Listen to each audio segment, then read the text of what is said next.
தாம்பத்திய வாழ்க்கை அது ரொம்ப, அதாவது தாம்பத்திய வாழ்க்கை என்பது இது ஒரு அசிங்கமான விஷயமோ ஒரு ஆபாசமான விஷயமோ சொல்லக்கூடாத ஒரு விஷயமோ அல்ல. இது ஒரு இபாதத். தாம்பத்திய வாழ்க்கை என்பது ஒரு இபாதத். இது உடல் பசிக்கான விஷயம் மட்டுமல்ல. பாருங்கள், நபிகள் நாயகம் ஸல்லல்லாஹு அலைஹி வஸல்லம் அவர்கள் அபூதர் கிஃபாரி ரலியல்லாஹு அன்ஹு சொல்லக்கூடிய செய்தி சஹீஹ் முஸ்லிம்ல 1006வது செய்தியாக இடம்பெறுகின்றது. வஃபி புல்இ அஹதிக்கும் சதகா, உங்களில் ஒருவர் தனது மனைவியோடு இல்லற வாழ்க்கையில் ஈடுபடுவது அது சதக்கா, தர்மம் என்று சொல்கின்றார்கள். என்ன சொல்றாங்க? தர்மம் என்று சொல்கின்றார்கள். அப்ப சஹாபாக்கள் கேட்கிறாங்க, யா ரசூலல்லாஹ், அயஅதி அஹதுனா ஷஹவதஹு வயகூனு லஹு ஃபீஹா அஜர். ஒரு மனிதன் தனது இச்சையை தீர்த்துக் கொள்வதற்காக தானே மனைவியிடத்திலே செல்கின்றான். அது எப்படி சதக்காவாக இருக்க முடியும்? அது எப்படி கூலியை பெற்றுத்தரக்கூடிய ஒரு காரியமாக இருக்க முடியும்? அப்படின்னு சொன்ன உடனே ரசூலுல்லாஹி ஸல்லல்லாஹு அலைஹி வஸல்லம் திரும்ப ஒரு கேள்வி கேட்கிறாங்க.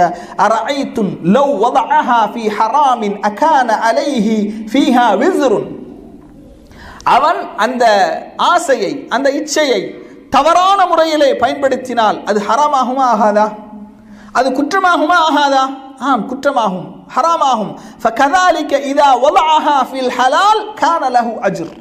அவன் ஹலாலான முறையில், மார்க்கம் அனுமதித்த முறையிலே அவன் அந்த ஆசையை, இச்சையை தீர்த்து கொண்டால் அது அவனுக்கு ஹலால், அது அவனுக்கு அஜ்ர், கூலியை பெற்றுத்தரக்கூடிய காரியம் என்று நபிகள் நாயகம் ஸல்லல்லாஹு அலைஹி வஸல்லம் அவர்கள் சொன்னார்கள் என்று ஒரு செய்தி என்ன செய்கின்றோம், பார்க்கின்றோம்.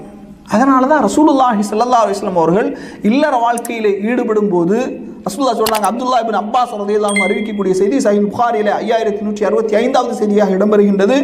அம்மா லவ் அன்ன அஹதஹும் யகூலு ஹீன யஅதி அஹ்லஹு, ஒரு மனிதன் தனது மனைவியிடத்திலே இல்லற வாழ்க்கையில் ஈடுபடுவதற்காக அவன் ஆயத்தமாகிவிட்டால் அவன் சொல்லட்டும், பிஸ்மில்லாஹ் அல்லாஹும்ம ஜன்னிபினி ஷைத்தான் வ ஜன்னிபி ஷைத்தான மா ரஸக்தனா.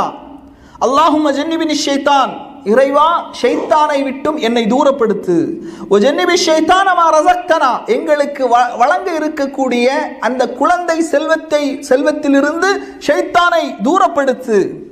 சும்ம குத்திர பைனஹுமா ஃபீ தாலிக், அவர்கள் இருவருக்கு மத்தியில் அந்த இல்லற வாழ்க்கை நடந்து அல்லாஹு தஆலா அவ் குலிய வலதுன், ஒரு குழந்தையை கொடுக்க தீர்மானித்து விட்டால் சுப்ஹானல்லாஹ், லம் யதுர்ருஹு ஷைத்தானு அபதா, ஒருபோதும் ஷைத்தான் அந்த குழந்தையை தீண்ட மாட்டான் என்று நபிகள் நாயகம் ஸல்லல்லாஹு அலைஹி வஸல்லம் அவர்கள் சொல்றாங்க. அப்படின்னா இபாதத்தா இல்லையா? இது ஒரு தர்மம் செய்த காரியமா இல்லையா?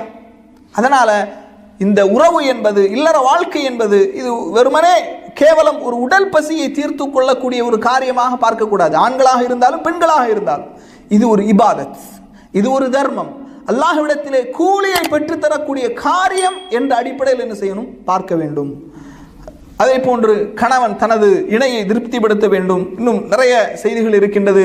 ரசூலுல்லாஹி ஸல்லல்லாஹு அலைஹி வஸல்லம் தடை செய்த, இந்த இல்லற வாழ்க்கையில் தடை செய்த காரியங்கள் இருக்கின்றது. அந்த விஷயங்களில் இருந்தெல்லாம் சரியான முறையில் புரிந்துணர்வோடு கணவனும் மனைவியும் நடந்து கொள்ள வேண்டும். அப்படி